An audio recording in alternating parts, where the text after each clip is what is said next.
So you want to be a teacher. In this video, I want to share some insights with you that might help you think about some important considerations. Let's start with the easy stuff, teacher pay.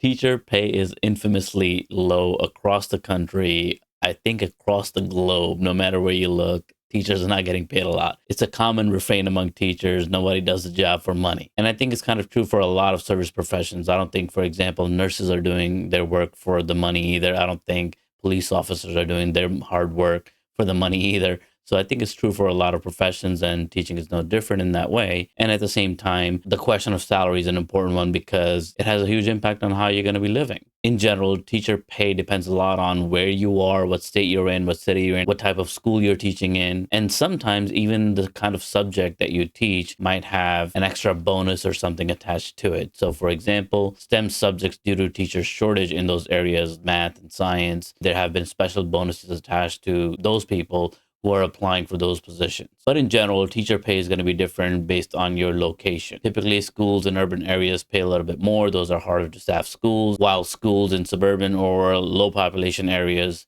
tend to pay a little bit less. And again, this is relative because if you end up finding a job in a very wealthy district, then your pay might be higher. So location is one thing, subject area is another thing. And the third thing is the type of school. In a lot of cases, private schools tend to pay a little bit less, while traditional public schools tend to pay a little bit more. Charter schools are a mixed bag. Some of them pay the same as traditional public schools, while others pay a little bit less, while still others, and these are far and few between, pay significantly more than a traditional public school. And that's one of the ways they market their schools, because they want some of the best teachers, so they offer the highest pay. And a lot of teachers end up applying to schools like that, and it becomes very competitive to get into a school like that. And the other thing to consider when you're thinking about charter school, public school, private schools is that they also all come with different levels of commitment and working hours. So that's something to be thinking about and exploring a little bit and learning about, so you can have a clearer vision of what to expect. The second easy consideration is the subject area that you're going to teach. Now, for most teachers, that's one of the first things you know. Most of us very early on know, I want to teach math or English or social studies or history, whatever the case may be. But the reason why I'm mentioning this in this list is because you should also think about what's another area in addition to your primary one that you can also consider teaching, or that can supplement your teaching. They don't have to marry and mesh perfectly together. Like, it doesn't have to be science and math. Oftentimes those two are paired up. But having another area of expertise, like a major and a minor, for example, in college, can really diversify your skill set and can lead to more opportunities, because job hunting can sometimes be stressful. In the last video, I shared with you that I wanted to be an English teacher all my life, but the first job that I landed was a math job. It turned out that I ended up teaching ELA, but then even then, it wasn't ELA. I ended up teaching a hybrid course comprised of ELA and social studies. So I had to be flexible and open-minded about that. And I was, because in college, I also minored in history. So it wasn't completely out of left field for me, but it always helps to have one other area. You might even consider developing a proficiency in a particular type of technology that is commonly used in education. But it is an important thing to think about, because the more skills you have, the more accessible teaching becomes for you. And it also creates a lot more opportunities for you to try different things while you're in the classroom. And this last point is a good segue for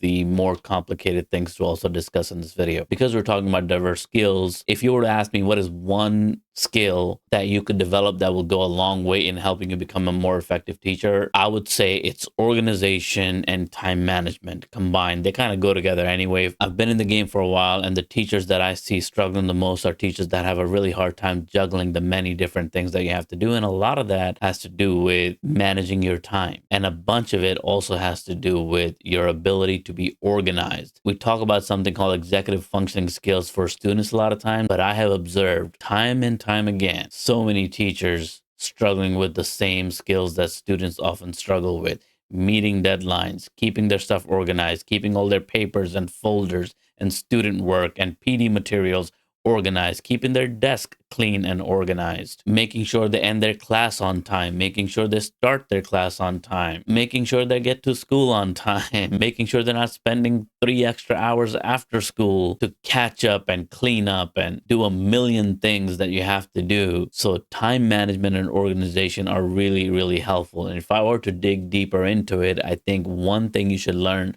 early on about, and I wish graduate level courses preparing prospective teachers offered training and coursework in this particular area, and that is the area of task analysis. And what I mean by that is a teacher's ability to look at a task or something you envision that you want to accomplish or you want students to accomplish, and then being able to backwards design it, breaking it down into smaller chunks and stepping stones that will lead to that end result.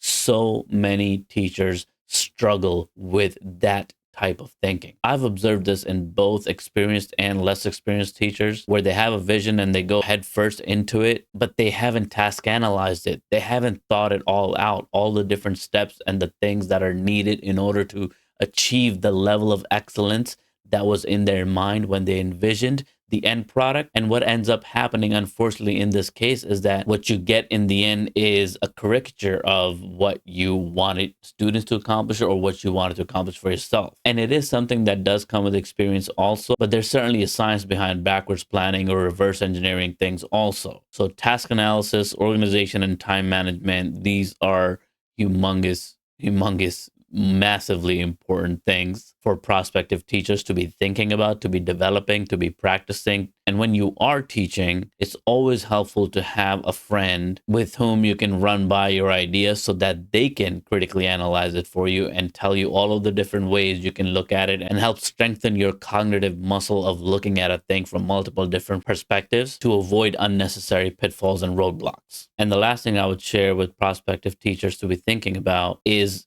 kids, young people. For some prospective teachers, it's very much about love spending time with the kids. So maybe we don't have to think as much about that element. We're just consumed by learning how to teach and how to classroom manage and planning lessons and assessments. So maybe we're thinking about all those things way more than the kids in the beginning.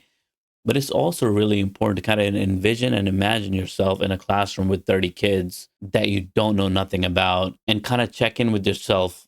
How would you feel? This is not the kind of mental exercise teachers are often asked to do, but I think it's really important to kind of imagine or think back to an experience you have had with other kids, because even though it might be obvious that if you're becoming a teacher, it is likely that it's because you like working with kids. But there's also a lot of teachers who obviously like kids, but they were drawn to teaching primarily for a couple of other reasons also. Like they had the passion for social justice. They wanted to give back to the community. They wanted to change the world, or they wanted to have the ability to share their passion for something with others. In that list, obviously, it is implicit that they want to do all of those things by helping children in the classroom. But oftentimes, we don't think hard enough about the kids before we find ourselves in front of them on day one of teaching or student teaching. So it's a really important mental exercise to visualize yourself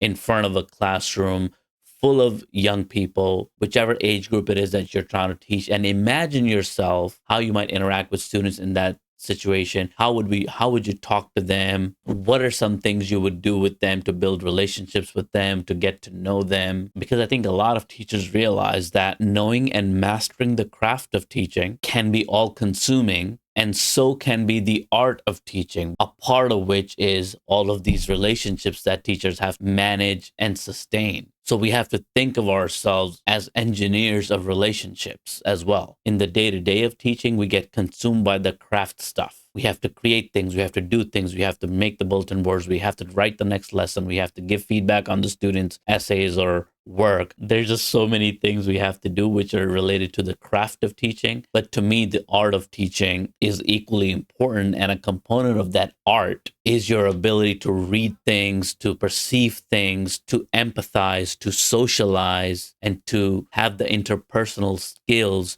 to build and sustain really strong, positive, and trusting relationships with everyone involved. This includes the students, it includes their families, but it also includes your colleagues and your administrators. And these are the aspects of our work that can be really heavy. And unfortunately, these are also the areas we tend to receive the least amount of training in. So I think that's enough food for thought for now. Let me know what you think about this in the comments, and I'll see you in the next one. Peace.